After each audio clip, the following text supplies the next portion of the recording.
Hello, welcome back to Read the Bible with me. Today is January the 6th, 2025. Our last reading was on Thursday, January the 2nd, 2025. I missed a few days due to a death in my family. So let's pick up where we left off in Genesis chapter 7, verse 17. For 40 days, the flood kept coming on the earth, and as the waters increased, they lifted the ark high above the earth. The waters rose and increased greatly on the earth, and the ark floated on the surface of the water. They rose greatly on the earth, and all the high mountains under the entire heavens were covered. The waters rose and covered the mountains to a depth of more than 20 feet. Every living thing that moved on the earth perished: birds, livestock, wild animals, all the creatures that swarm over the earth, and all mankind. Everything on dry land that had the breath of life in its nostrils died. Every living thing on the face of the earth was wiped out. Men and animals, and the creatures that move along the ground, and the birds of the air were wiped from the earth. Only Noah was left, and those with him in the ark. The waters flooded the earth for 150 days. Chapter 8.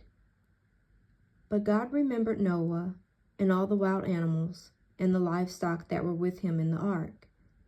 And he sent a wind over the earth, and the waters receded. Now the springs of the deep and the floodgates of the heavens had been closed, and the rain had stopped falling from the sky. The water receded steadily from the earth. At the end of the 150 days, the water had gone down, and on the 17th day of the 7th month, the ark came to rest on the mountains of Ararat. The waters continued to recede until the 10th month, and on the first day of the 10th month, the tops of the mountains became visible. After 40 days, Noah opened the window he had made in the ark and sent out a raven, and it kept flying back and forth until the water had dried up from the earth. Then he sent out a dove to see if the water had receded from the surface of the ground. But the dove could find no place to set its feet because there was water over all the surface of the earth. So it returned to Noah in the ark. He reached out his hand and took the dove and brought it back to himself in the ark. He waited 7 more days and again sent out the dove from the ark. When the dove returned to him in the evening, there in its beak was a freshly plucked olive leaf. Then Noah knew that the water had receded from the earth. He waited 7 more days and sent the dove out again, but this time it did not return to him. By the first day of the 1st month of Noah's 601st year, the water had dried up from the earth. Noah then removed the covering from the ark and saw that the surface of the ground was dry. By the 27th day of the 2nd month, the earth was completely dry.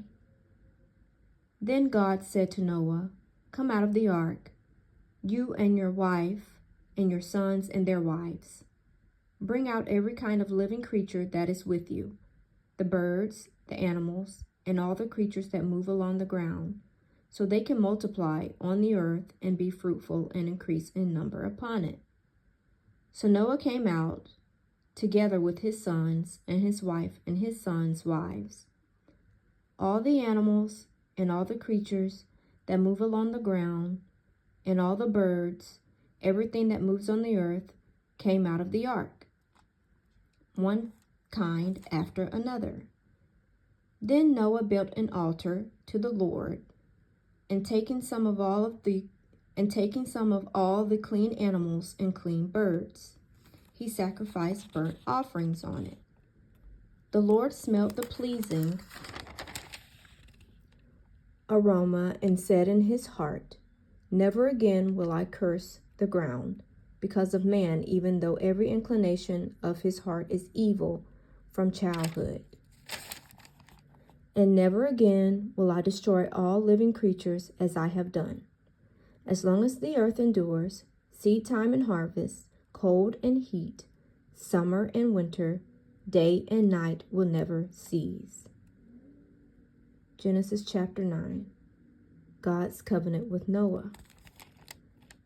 Then God blessed Noah and his sons, saying to them, "Be fruitful and increase in number, and fill the earth. The fear and dread of you will fall upon all the beasts of the earth and all the birds of the air, upon every creature that moves along the ground, and upon all the fish of the sea. They are given into your hands. Everything that lives and moves will be food for you. Just as I gave you the green plants, I now give you everything. But you must not eat meat that has its lifeblood still in it. And for your lifeblood I will surely demand an accounting. I will demand an accounting from every animal, and from each man, too. I will demand an accounting for the life of his fellow man. Whoever sheds the blood of man, by man shall his blood be shed, for in the image of God has God made man. As for you, be fruitful and increase in number. Multiply on the earth and increase upon it." Then God said to Noah and to his sons with him, "I now establish my covenant with you and with your descendants after you, and with every living creature that is with you, the birds, the livestock, and all the wild animals, all those that came out of the ark with you, every living creature on earth. I establish my covenant with you. Never again will all life be cut off by the waters of a flood. Never again will there be a flood to destroy the earth." And God said, "This is the sign of the covenant I am making between me and you and every living creature with you, a covenant for all generations to come. I have set my rainbow in the clouds, and it will be the sign of the covenant between me and the earth. Whenever I bring clouds over the earth, and the rainbow appears in the clouds, I will remember my covenant between me and you and all living creatures of every kind. Never again will the waters become a flood to destroy all life. Whenever the rainbow appears in the clouds, I will see it and remember the everlasting covenant between God and all living creatures of every kind on the earth." So God said to Noah, "This is the sign of the covenant I have established between me and all life on the earth." The sons of Noah. The sons of Noah who came out of the ark were Shem, Ham, and Japheth. Ham was the father of Canaan. These were the three sons of Noah, and from them came the people who were scattered over the earth. Noah, a man of the soil, proceeded to plant a vineyard. When he drank some of its wine, he became drunk and lay uncovered inside his tent. Ham, the father of Canaan, saw his father's nakedness and told his two brothers outside. But Shem and Japheth took a garment and laid it across their shoulders. Then they walked in backward and covered their father's nakedness. Their faces were turned the other way so that they would not see their father's nakedness. When Noah awoke from his wine and found out what his youngest son had done to him, he said, "Cursed be Canaan, the lowest of slaves will he be to his brothers." He also said, "Blessed be the Lord, the God of Shem. May Canaan be the slave of Shem. May God extend the territory of Japheth. May Japheth live in the tents of Shem, and may Canaan be his slave." After the flood, Noah lived 350 years. Altogether, Noah lived 950 years, and then he died. Genesis chapter 10, the Table of Nations. This is the account of Shem, Ham, and Japheth, Noah's sons, who themselves had sons after the flood, the Japhethites. The sons of Japheth, Gomer, Magog, Madai, Javan, Tubal, Meshech, and Tyrus. The sons of Gomer, Ashkenaz, Ripeth, and Togarmah. The sons of Javan, Elisha, Tarshish, and Kittim, and the Rodanim. From these the maritime people spread out their territories by their clans within their nations, each with its own language. The Hamites, the sons of Ham.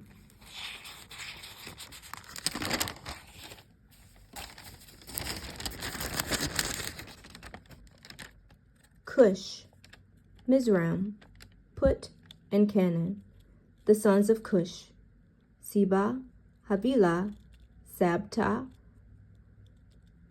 Ramah, and Sabteca, the sons of Ramah, Sheba, and Dedan.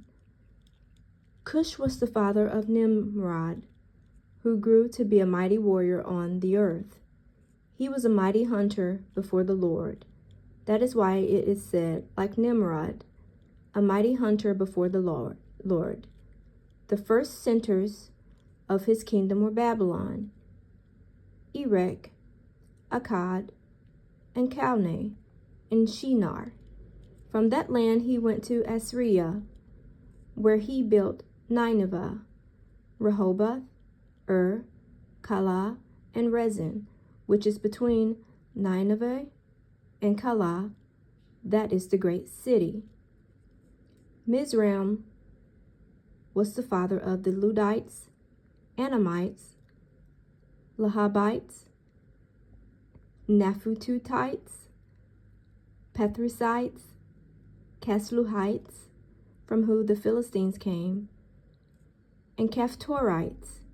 Canaan was the father of Sidon, his firstborn, and of the Hittites, Jebusites, Amorites, Girgashites, Hivites, Arkites, Sinites, Arvadites, Zemarites, and Hamathites.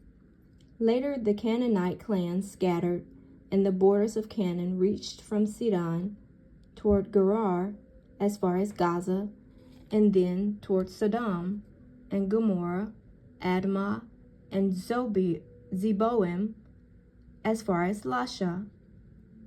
These are the sons of Ham by their clans and languages in their territories and nations, the Semites. Sons were also born to Shem, whose older brother was Japheth. Shem was the ancestor of all the sons of Eber.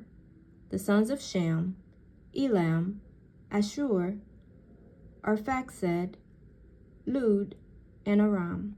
The sons of Aram, Uz, Hul, Gether, and Meshech. Arphaxad was the father of Shelah, and Shelah the father of Eber. 2 sons were born to Eber. One was named Peleg, because in his time the earth was divided. His brother was named Joktan. Joktan was the father of Almodad, Sheleph, Hazarmaveth, Gerar, Hadaram, Uzal, Diklah, Obal, Abimael, Sheba, Ophir, Havilah, and Jobab. All these were sons of Joktan. The region where they lived stretched from Misha toward Sephar in the eastern hill country. These are the sons of Shem by their clans and languages, in their territories and nations. These are the clans of Noah's sons, according to their lines of descent within their nations. From these, the nations spread out over the earth after the flood.